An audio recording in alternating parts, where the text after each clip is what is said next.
Welcome back, woodworkers. Alright, so after the cheeks of your tenons have been cut, then we have to clean up our shoulders.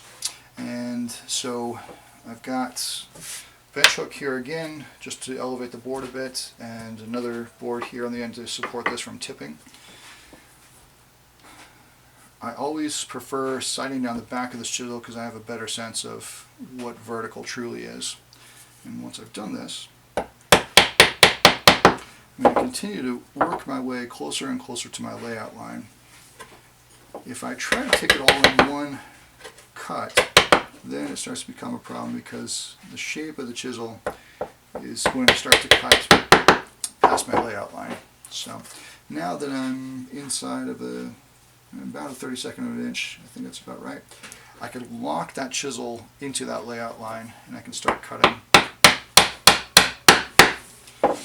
Size of the chisel here is, this is a larger of my set, and it kind of works this way because I think if I were to use a narrow chisel, then I'm going to start to find all kinds of different angles, different cuts that need to be made because that chisel will just so easily rotate. You'll notice that once I established a flat spot here, I kind of roll this chisel in, and I can use that reference on the back of my chisel to cut the new locations. And then I'll do that on the other way as well. Sometimes if I have too much material, just clean this out of the way.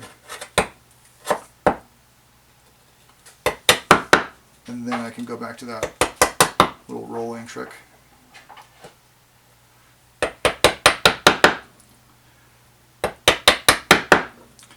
This is the time for me to remind everybody about the importance of a sharp chisel. With a sharp chisel, this job is going to be so much more enjoyable.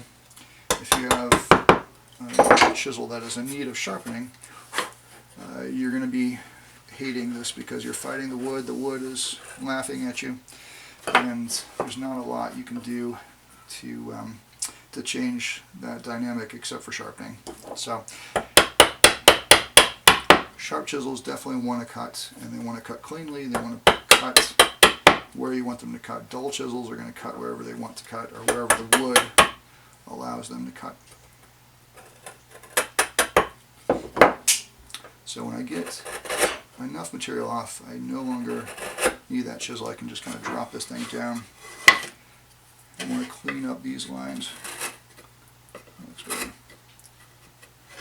Because I'm into a location here where there's no glue area. There's all end grain on this shoulder. It's okay if I slightly undercut this joint a bit. I don't need to, but it doesn't hurt. If this is a really large shoulder, so there's a lot of material here, and I'm planning on doing any shaping or paring away of this or planing, then I would want to be really careful about not undercutting, because what looks good now may not look good when I remove some of this thickness.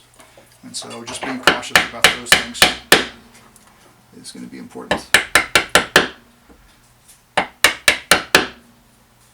Alright, I'm a little over halfway.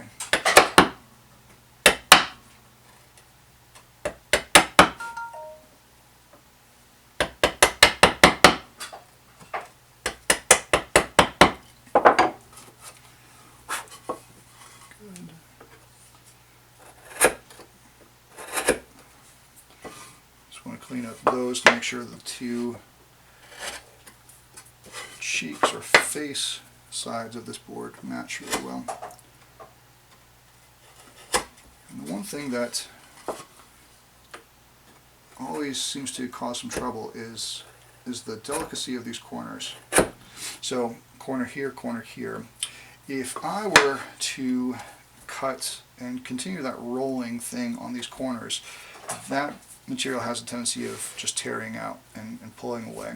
So I don't know if you noticed, but when I was getting closer to the corner, then I changed my position a little bit and I tried to cut diagonally into that corner using that edge I've already made as a reference, and then taking out the rest as needed.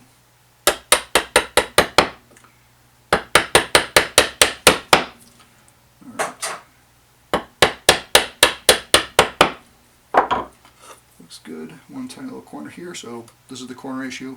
I'm going to do something slightly different. I'm going to kind of slice it in towards the center.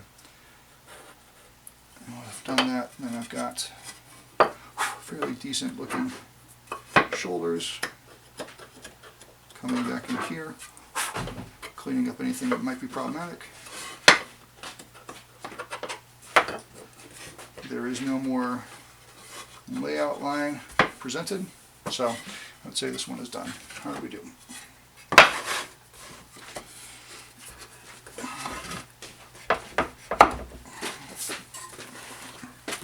So this one goes in, oops.